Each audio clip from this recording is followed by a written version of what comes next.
तो today we are going to discuss about the exponents and powers.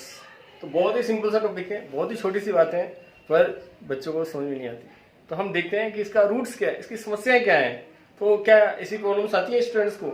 यदि नहीं आती तो कोई बात नहीं, आपको याद है तो, और नहीं याद है तो सही करने में क्या जाता है। तो इसमें अपना क्या घाटा है? अपना कुछ नहीं जाता है। आप देखोगे तो समझ में आ जाएगा, नहीं आता तो देख लो, सीख जाओगे। तो यदि अलजेब्रा की बात करें, अलजेब्रा ऑफ बेसिक्स, अलजेब्रा की बेसिक्स की, तो यहाँ पे हम क्या करते हैं कि हम देखते हैं कि n to the power x का मतलब है n dot n dot n dot dot dot n इन x टाइम्स है। जैसे 2 की पावर 3, तो 2 इंटू 2 इंटू 2 है ना, तो कितना आ गया?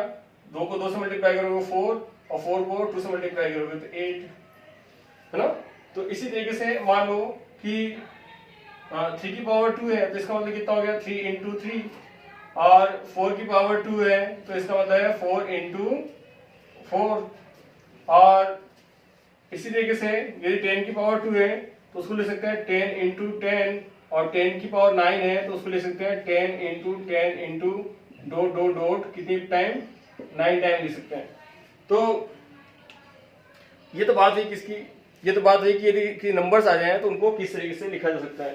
पर मान लो कि आपके पास 2 की पावर -3 आ जाए, तो इसका मतलब 1/2, और इसकी पावर 3, तो इसका मतलब कितना है? ये 1/8।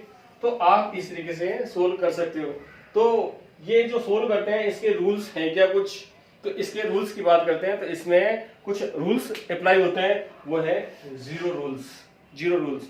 तो सबसे पहले जीरो रूल्स के, यानी किसी भी नंबर के ऊपर, यदि किसी नंबर के ऊपर यदि पावर 0 हो तो उसकी वैल्यू 1 होती है। यानी 2 की पावर 0 की वैल्यू 1, 3 की पावर 0 की वैल्यू 1, 4 की पावर 0 की वैल्यू 1, 7 की पावर 0 की वैल्यू 1। तो क्या आपको ऐसा लगता है, देखना, कि यदि any number two the power 0 equal 1 होता है, तो क्या कोई से भी नंबर होंगे और यदि उसको पावर चढ़ाते हैं तो वैल्यू 1 हो जाएगी क्या?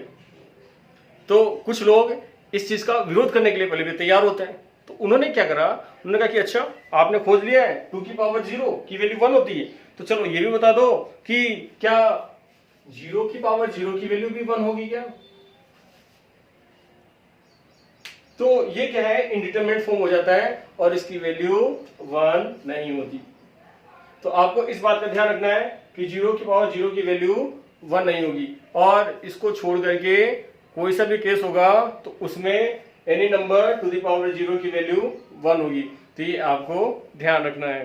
अब बात आती है किसकी? जीरो रूल्स की अपन ने बात की। अब आती है एडिशनल रूल्स। तो यदि एडिशनल रूल्स की बात करें तो एडिशनल रूल्स क्या है? एडिशनल रूल्स है कि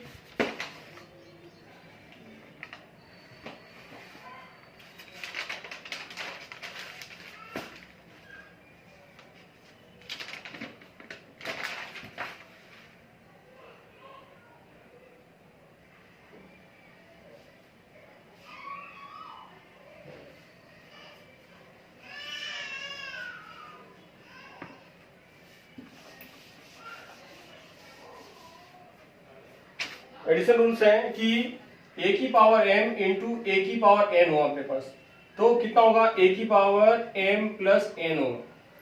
a की पावर m इंटू a की पावर n हो तो कितना होगा? a की पावर m प्लस n। तो अब कैसे मतलब है? 2 की पावर 3 इंटू 2 की पावर 4, तो कितना हो गया? 2 की पावर ये जाएगा 7।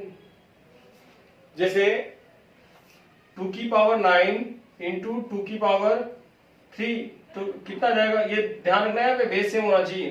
तो ये कितना हो गया? 2 की पावर 12। तो इस तरीके से हम क्या कर सकते हैं? क्वेश्चन को समझ सकते हैं कि एडिशन जो रूल होता है, एडिशनल रूल, एडिशन का जो रूल होता है वो क्या होता है कि यदि इन दोनों को आपस में मल्टीप्लाई करते हैं तो पावर जो होती है वो सम हो जाती है।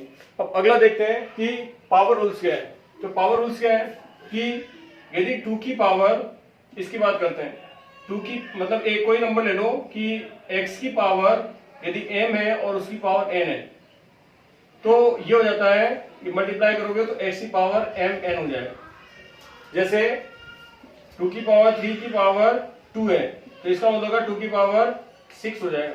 जैसे 3 की पावर 6 है और उसकी पावर 2 है ना, होल पावर 2 है, तो इसका मतलब कितना होगा 3 की पावर 12 हो जाएगा।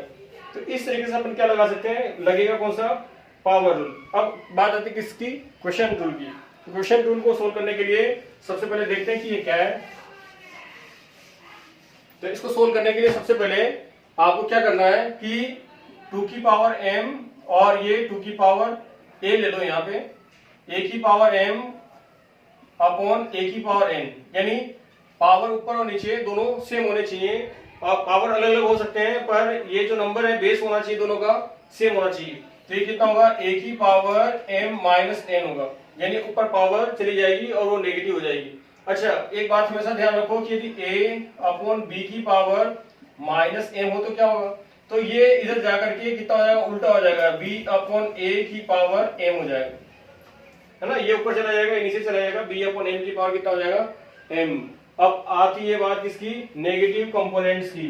तो नेगेटिव कंपोनेंट्स में क्या आते हैं, नेगेटिव कंपोनेंट्स में आते हैं कि यदि a की पावर माइनस n हो तो इसको लिख सकते हैं, क्या लिख सकते हैं, 1 अपॉन a की पावर n। जैसे 2 की पावर माइनस 3 है तो इसको लिख सकते हैं 1 अपॉन 2 की पावर 3, यानी 1 अपॉन 8। तो इस तरीके की बातें हैं जो आपको अच्छी तरीके से आनी चाहिए। तो इस वीडियो में इतना ही, मिलते हैं नेक्स्ट वीडियो में। वीडियो देखने के लिए आपका धन्यवाद, थैंक यू।